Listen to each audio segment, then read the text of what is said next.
interest. Things couldn't have been worse. Filch took them down to Professor McGonagall's study on the first floor, where they sat and waited without saying a word to each other. Hermione was trembling. Excuses, alibis, and wild cover-up stories chased each other around Harry's brain, each more feeble than the last. He couldn't see how they were going to get out of trouble this time. They were cornered.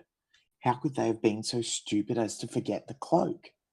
There was no reason on earth that Professor McGonagall would accept for their being out of bed and creeping around the school in the dead of the night, let alone being up in the tallest astronomy tower, which was out of bounds except for classes.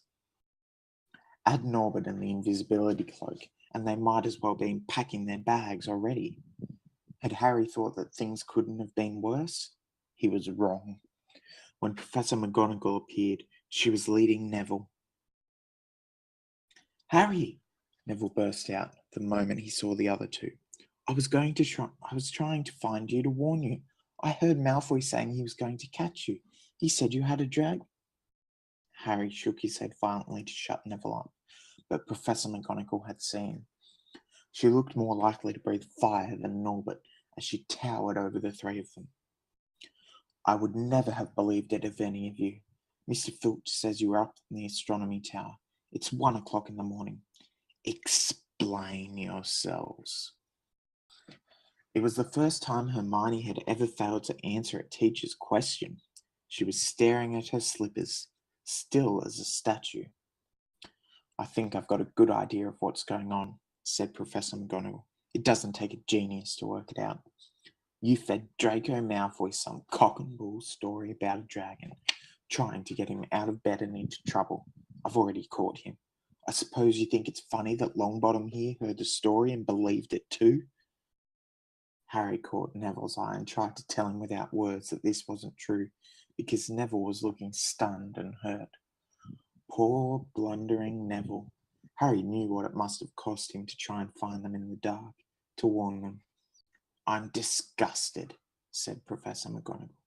4 students out of bed in one night. I've never heard of such a thing before. You, Miss Granger, I thought you had more sense. As for you, Mr. Potter, I thought Gryffindor meant more to you than this. All 3 of you will receive detentions. Yes, you too, Mr. Longbottom. Nothing gives you the right to walk around school at night, especially these days. It's very dangerous. And 50 points will be taken from Gryffindor." 50? Harry gasped. They would lose the lead he'd won in the last Quidditch match. 50 points each, said Professor McGonagall, breathing heavily through her long, pointed nose. "Professor, please, you can't." "Don't tell me what I can and can't do, Potter. Now get back to bed, all of you. I've never been more ashamed of Gryffindor students." 150 points lost. That put Gryffindor in last place. In one night, they'd ruined any chance Gryffindor had had for the House Cup. Harry felt as though the bottom had dropped out of his stomach. How could they ever make up for this? Harry didn't sleep all night. He could hear Neville sobbing into his pillow for what seemed like hours. Harry couldn't think of anything to say to comfort him. He knew Neville, like himself, was dreading the dawn. What would happen when the rest of Gryffindor found out what they'd done? At first, Gryffindors passing the giant hourglasses that recorded the house points next day thought they'd been a mistake. How could they suddenly have 150 points fewer than yesterday? And then the story started to spread. Harry Potter, the famous Harry Potter, their hero of 2 Quidditch matches, had lost them all those points, him and a couple of other stupid first years. From being one of the most popular and admired people at the school, Harry was suddenly the most hated. Even Ravenclaws and Hufflepuffs turned on him, because everyone had been longing to see Slytherin lose the House Cup. Everywhere Harry went, people pointed and didn't trouble to lower their voices as they insulted him. Slytherins, on the other hand, clapped as he walked past them, whistling and cheering. "Thanks, Potter. We owe you one. Only Ron stood by him. They'll all forget this in a few weeks. Fred and George have lost loads of points in all the time they've been here, and people still like them. They've never lost 150 points in one go, though, have they? Said Harry miserably. Well, no, Ron admitted. It was a bit late to repair the damage, but Harry swore to himself not to meddle in things that weren't his business from now on.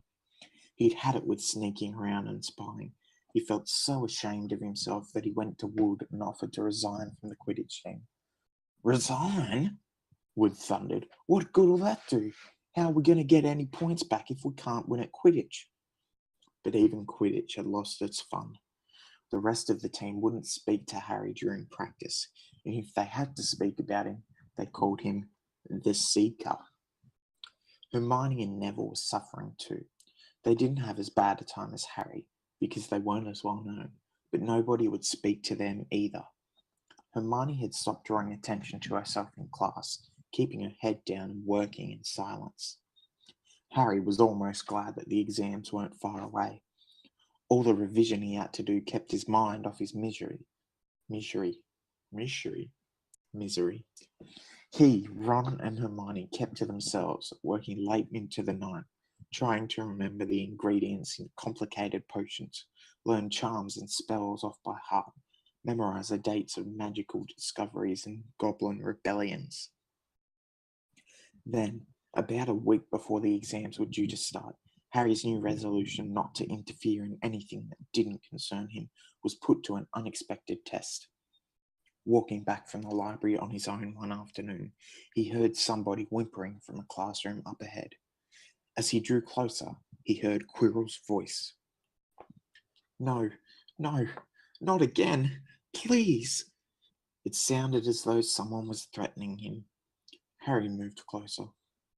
All right, he heard Quirrell sob. Next second, Quirrell came hurrying out of the classroom, straightening his turban. He was pale and looked as though he was about to cry. He strode out of sight. Harry didn't think Quirrell had even noticed him. He waited until Quirrell's footsteps had disappeared, then peered into the classroom. It was empty, but a door stood ajar at the other end. Harry was halfway towards it before he remembered what he'd promised himself about not meddling. All the same, he'd have gambled 12 Philosopher's Stones that Snape had just left the room, and from what Harry had just heard, Snape would be walking with a new spring in his step. Quirrell seemed to have given in at last. Harry went back to the library, where Hermione was testing Ron on astronomy. Harry told them what he'd heard. Snape's done it then, said Ron. If Quirrell's told him how to break his anti-dark force spell. There's still Fluffy, though, said Hermione.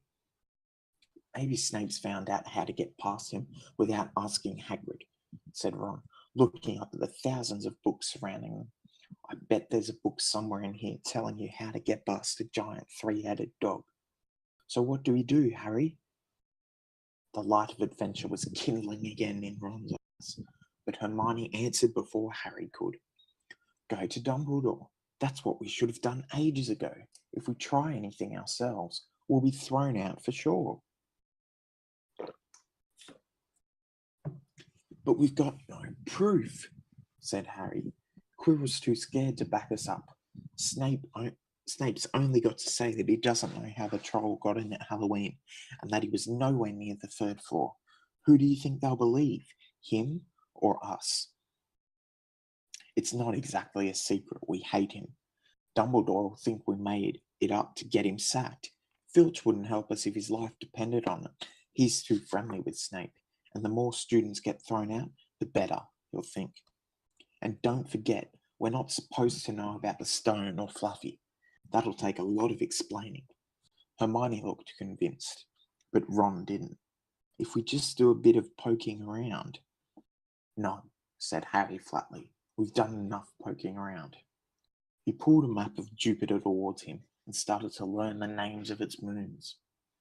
The following morning, notes were delivered to Harry, Hermione, and Neville at their breakfast table. They were all the same. Your detention will take place at 11 o'clock tonight. Meet Mr. Filch in the entrance hall. Professor M. McGonagall.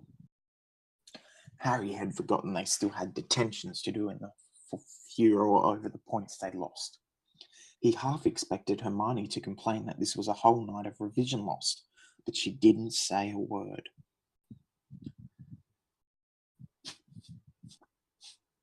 Like Harry, she felt they deserved what they'd got. At 11 o'clock that night, they said goodbye to Ron in the common room and went down to the entrance hall with Neville. Filch was already there, and so was Malfoy. Harry had also forgotten that Malfoy had got a detention too. "Follow me," said Filch, lighting a lamp and leading them outside. "I bet you'll think twice about breaking a school rule again, won't you, eh?" he said, leering at them. "Oh yes, hard work and pain are the best teachers if you ask me. It's just a pity they let the old punishments die out.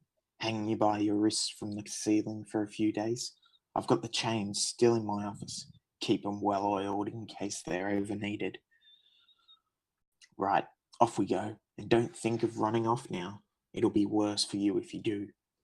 They marched across the dark grounds. Neville kept sniffing. Harry wondered what their punishment was going to be. It must be something really horrible, or Filch wouldn't be sounding so delighted. The moon was bright, but clouds scudding across it kept throwing them into darkness. Ahead, Harry could see the lighted windows of Hagrid's hut.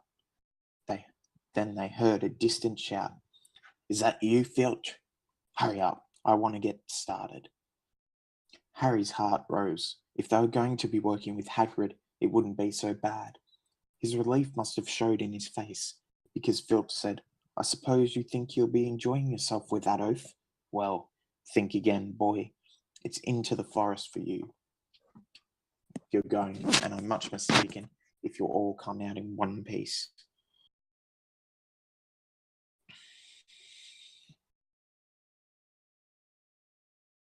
My volume's not muted. What the fuck are you talking about? Okay. At this, Neville let out a little moan, and Malfoy stopped dead in his tracks. "The forest," he repeated, and he didn't sound quite as cool as usual. "We can't go in there at night. There's all sorts of things in there. Werewolves, I heard." Neville clutched the sleeve of Harry's robe and made a choking noise. "That's your lookout, isn't it?" said Filch, his voice cracking with glee. "Should have thought of them werewolves before you got in trouble, shouldn't you?" Hagrid came striding towards them out of the dark, Fang at his heel. He was carrying his large crossbow, and a quiver of arrows hung across his shoulder. "About time," he said. "I've been waiting for half an hour already. All right, Harry, Hermione?" "I shouldn't be too friendly to them, Hagrid. They're here to be punished, after all." "That's why you're late, is it?" said Hagrid, frowning at Filch. "Been lecturing them, eh? It's not your place to do that. You've done your bit. I'll take over from here." "I'll be back at dawn," said Filch, "for what's left of them," he added nastily, and he turned and started back towards the castle, his lamp bobbing away in the darkness. Malfoy now turned to Hagrid.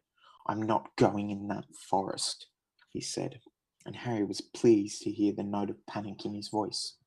"You are if you want to stay at Hogwarts," said Hagrid fiercely. "You've done wrong and now you've got to pay for it." "But this is servant stuff." "It's not for students to do. I thought we'd be writing lines or something. If my father knew I was doing this, he would—" "Tell you that's how it is at Hogwarts," Hagrid growled. "Writing lines? What good's that to anyone? You'll do something useful or you get out. If you think your father'd rather you were expelled, then get back off to the castle and pack. Go on." Malfoy didn't move. He looked at Hagrid furiously, but then dropped his gaze. "Right then," said Hagrid. "Now listen carefully, because it's dangerous what we're going to do tonight, and I don't want no one taking risks. Follow me over here a moment." He led them to the very edge of the forest. Holding his lamp up high, he pointed down a narrow, winding earth track that disappeared into the thick, black trees. A light breeze lifted their hair as they looked into the forest. "Look there," said Hagrid. "See that stuff shining on the ground? Silvery stuff? That's unicorn blood. There's a unicorn in there been hurt badly by something. This is the second time in a week. I found one dead last Wednesday. We're going to try and find the poor thing. We might have to put it out of its misery." "And what if whatever hurt the unicorn finds us first?" said Malfoy, unable to keep the fear out of his voice. "There's nothing that lives in the forest that'll hurt you if you're with me or Fang," said Hagrid, "and keep to the path. Right now, we're going to split into two parties and follow the trail in different directions. There's blood all over the place. It must have been staggering around since last night at least." "I want Fang," said Malfoy quickly, looking at Fang's long teeth. "All right, but I warn you, he's a coward," said Hagrid. "So me, Harry, and Hermione will go one way, and Draco, Neville, and Fang will go the other. Now, if any of us finds the unicorn, we'll send up green sparks, right? Get your willies out and practice now. That's it. And if anyone gets in trouble, sends up red sparks, and we'll all come and find you. So be careful. Let's go." The forest was black and silent.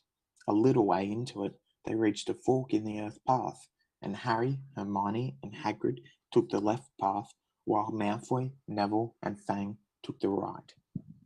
They walked in silence, their eyes on the ground. Every now and then a ray of moonlight shone through the branches above, lighting a spot of silvery blue blood on the fallen leaves. Harry saw that Hagrid looked very worried. "Could a werewolf be killing the unicorns?" Harry asked. "Not fast enough," said Hagrid. "It's not easy to catch a unicorn. They're powerful magic creatures. I never knew one to be hurt before." They walked past a mossy tree stump. Harry could hear running water. There must be a stream somewhere close by. There were still spots of unicorn blood here and there along the winding path.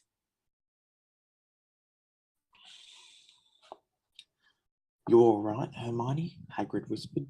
"Don't worry. It can't have gone far if it's this badly hurt. And then we'll be able to—" "Get behind that tree!" Hagrid seized Harry and Hermione and hoisted them off the path behind a towering oak. He pulled out an arrow and fitted it into his crossbow, raising it, ready to fire. The three of them listened. Something was slithering over the dead leaves nearby. It sounded like a cloak trailing along the ground. Hagrid was squinting up the dark path, but after a few seconds, the sound faded away. "I knew it," he murmured. "There's something in here that shouldn't be." "A werewolf?" Harry suggested. "That wasn't no werewolf, and it wasn't no unicorn neither," said Hagrid grimly. "Right, follow me, but be careful now." They walked more slowly, ears straining for the faintest sound. Suddenly, in a clearing ahead, something definitely moved. Okay.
Okay. Let's get this going again.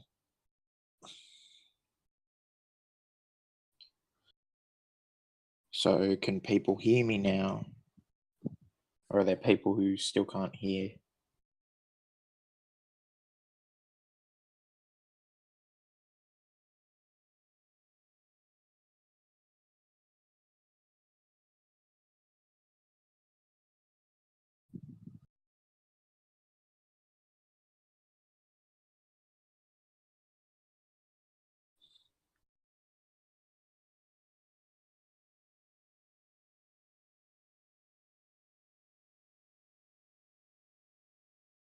Okay.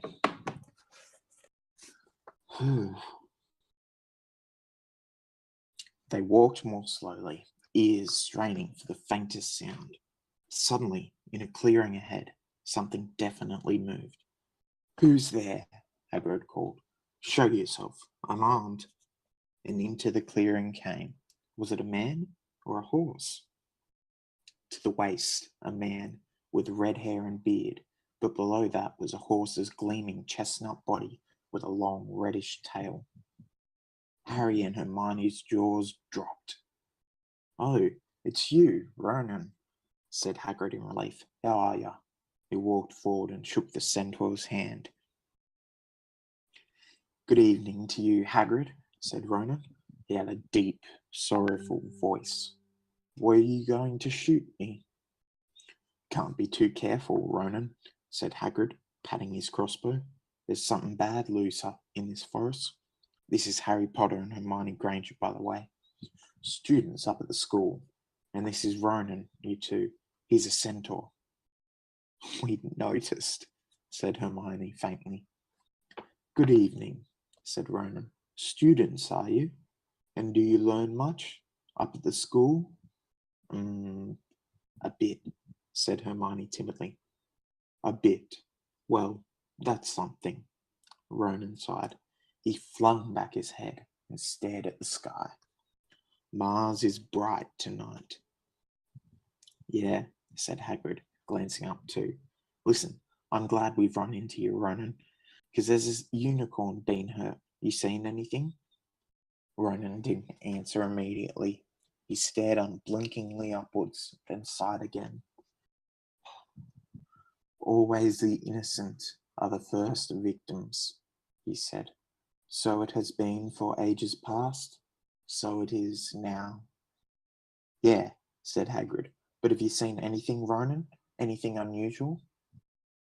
Mars is bright tonight, Ronan repeated while Hagrid watched him impatiently. Unusually bright. Yeah, but I was meaning anything unusual, a bit nearer home, said Hagrid. So you haven't noticed anything strange? Yet again, Ronan took a while to answer. At last, he said, the forest hides many secrets. A movement in the trees behind Ronan made Hagrid raise his bow again, but it was only a second centaur, black-haired and bodied, and wilder looking than Ronan. Hello, Bane, said Hagrid. All right. Good evening, Hagrid. I hope you are well. Well enough. Look, I'd just been asking Ronan, you seen anything odd in here lately? Only there's a unicorn being injured. Would you know anything about it? Bane walked over to stand next to Ronan. He looked skywards. Mars is bright tonight, he said simply. We've heard, said Hagrid grumpily. Well, if either of you do see anything, let me know, won't you? We'll be off then.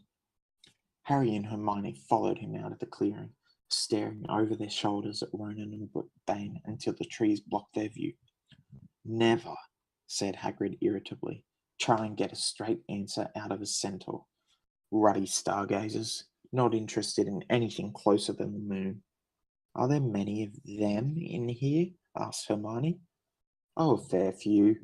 Keep to themselves mostly, but they're good enough about turning up if I ever want a word. They're deep minds, centaurs. They know things, just don't let on much. Do you think that was a centaur we heard earlier? Said Harry. Do that sound like hooves to you? Nah, If you ask me, that was what's been killing the unicorns. Never heard anything like it before. They walked on through the dense, dark trees. Harry kept looking nervously over his shoulder. He had the nasty feeling they were being watched. He was very glad they had Hagrid and his crossbow with them. They had just passed a bend in the path when Hermione grabbed Hagrid's arm. "Hagrid, look! Red sparks! The others are in trouble!" "You two wait here," Hagrid shouted. "Stay on the path. I'll come back for you." They heard him crashing away through the undergrowth and stood looking at each other, very scared, until they couldn't hear anything but the rustling of leaves around them. "You don't think they've been hurt, do you?" whispered Hermione. "I don't care if Malfoy has, but if something's got Neville, it's our fault he's out here in the first place." The minutes dragged by. Their ears seemed sharper than usual. Harry seemed to be picking up every sigh of the wind, every cracking twig. What was going on? Where were the others? At last, a great crunching noise announced Hagrid's return. Malfoy, Neville, and Fang were with him. Hagrid was fuming. Malfoy, it seemed, had sneaked up behind Neville and grabbed him for a joke. Neville had panicked and sent up the sparks. "We'll be lucky to catch anything now, with the racket you two were making." "Right, we're changing groups. Neville, you stay with me and Hermione. Harry, you go with Fang and this idiot." "I'm sorry," Hagrid added in a whisper to Harry, "but he'll have a hard time frightening you, and we've got to get this done." So Harry set off into the heart of the forest with Malfoy and Fang. They walked for nearly half an hour, deeper and deeper into the forest, until the path became almost impossible to follow because the trees were so thick. Harry thought the blood seemed to be getting thicker. There were splashes on the roots of a tree, as though a poor creature had been thrashing around in pain close by. Harry could see a clearing ahead, through the tangled branches of an ancient oak. "Look," he murmured, holding out his arm to stop Malfoy. Something bright white was gleaming on the ground. They never inched closer. They inched closer. It was the unicorn, all right, and it was dead. Harry had never seen anything so beautiful and sad. Its long, slender legs were stuck out at odd angles where it had fallen, and its mane was spread pearly white on the dark leaves. Harry had taken one step towards it when a slithering sound made him freeze where he stood. A bush on the edge of the clearing quivered. Then, out of the shadows, a hooded figure came crawling across the ground like some stalking beast. Harry, Malfoy, and Fang stood transfixed. The cloaked figure reached the unicorn. It lowered its head over the wound in the animal's side and began to drink its blood. "Ah!" Malfoy let out a terrible scream and bolted, and so did Fang. The hooded figure was raising its head and looked right at Harry. Unicorn blood was dripping down its front. It got to its feet and came swiftly towards him. He couldn't move for fear.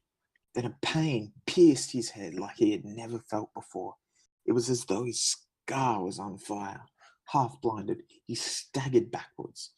He heard hooves behind him, galloping, and something jumped clean over him, charging at the figure. The pain in Harry's head was so bad he fell to his knees. It took a minute or two to pass. When he looked up, the figure had gone. A centaur was standing over him, not Ronan or Bane. This one looked younger. He had white blonde hair and a palomino body. "Are you all right?" said the centaur, pulling Harry to his feet. "Yes, thank you. What was that?" The centaur didn't answer. He had astonishingly blue eyes, like pale sapphires. He looked carefully at Harry, his eyes lingering on the scar, which stood out, livid on Harry's forehead. "You are the Potter boy," he said. "You had better get back to Hagrid. The forest is not safe at this time, especially for you." Can you ride? It will be quicker this way. My name is Ferenz, he added as he lowered himself onto his front legs so that Harry could clamber onto his back. There was suddenly a sound of more galloping from the other side of the clearing. Ronan and Bane came bursting through the trees, their flanks heaving and sweaty. Ferenz, Bane thundered, what are you doing? You have a human on your back. Have you no shame? Are you a common mule? Do you realize who this is? Said Ferenz. This is the Potter boy. The quicker he leaves this forest, the better. What have you been telling him? Growled Bane. Remember, Ferenz, we are sworn not to set ourselves against the heavens. Have we not read what is to come in the movements of the planets? Ronan pawed the ground nervously. I'm sure Ferenz thought he was acting for the best, he said in his glooming voice. Bane kicked his back legs in anger. For the best? What is that to do with us? Centaurs are concerned with what has been foretold. It is not our business to run around like donkeys after stray humans in our forest. Ferenz suddenly reared onto his hind legs in anger, so that Harry had to grab his shoulders to stay on. Do you not see that unicorn? Ferenz bellowed at Bane. Do you not understand why it was killed? Or have the planets not let you in on that secret? I set myself against what is lurking in this forest, Bane. Yes, with humans alongside me if I must. And Ferenz whisked around, with Harry clutching on as best he could. They plunged off into the trees, leaving Ronan and Bane behind them. Harry didn't have a clue what was going on. Why is Bane so angry? He asked. What was that thing you saved me from, anyway? Ferenz slowed to a walk, warned Harry to keep his head bowed in case of low-hanging branches, but did not answer Harry's question. They made their way through the trees in silence for so long that Harry thought Ferenz didn't want to talk to him anymore. They were passing through a particularly dense patch of trees, however, when Ferenz suddenly stopped. Harry Potter, do you know what unicorn blood is used for? No, said Harry, startled by the odd question.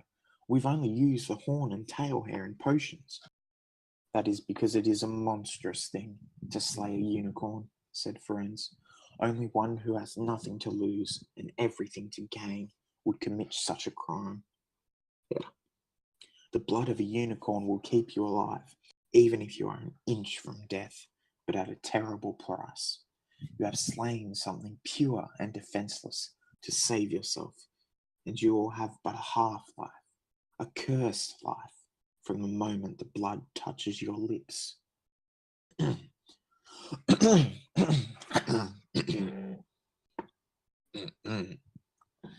Harry stared at the back of Ferenz's head, which was dappled silver in the moonlight. But who'd be that desperate, he wondered aloud. If you're going to be cursed forever, death's better, isn't it? It is, Ferenz agreed, unless all you need to stay alive long enough is to drink something else. Something that will bring you back to full strength and power. Something that will mean you can never die. Mr. Potter, do you know what is hidden in the school at this very moment? The Philosopher's Stone! Of course, the elixir of life. But I don't understand who. Can you think of nobody who has waited many years to return to power, who has clung on to life, awaiting their chance? It was as though an iron fist had clenched suddenly around Harry's heart. Over the rustling of the trees, he seemed to hear once more what Hagrid had told him on the night they had met. Some say he died. Codswallop, in my opinion. Don't know if he had enough human left in him to die. Do you mean? Harry croaked. That was Harry, are you all right? Hermione was running towards him down the path, Hagrid puffing along behind her. I'm fine, said Harry, hardly knowing what he was saying.